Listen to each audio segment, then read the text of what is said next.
This video is sponsored by CIRO. Alright, here's the LEGO compatible ship in a bottle set by CIRO. The CIRO team did a really great job with the design of this model. That was not only fun to build, but it would fit perfectly into your building blocks collection. This set comes with a large quantity of high quality useful pieces.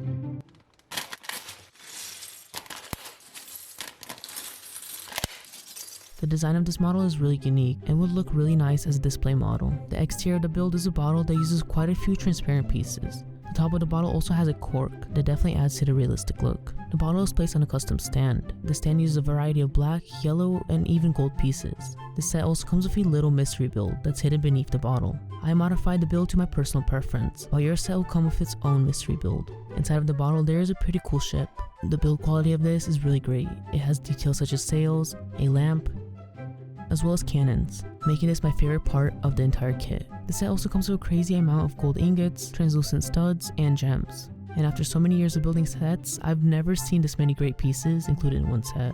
Along with that, there's a small treasure chest that opens up, and it has a bunch of cool weapons included as well. A great part of this build, it also comes with a battery pack, batteries not included, and LEDs to light up your build. CIRO also included really useful extra pieces and a brick separator. This inclusion adds to the value of the kit and makes this a set that you must have in your collection.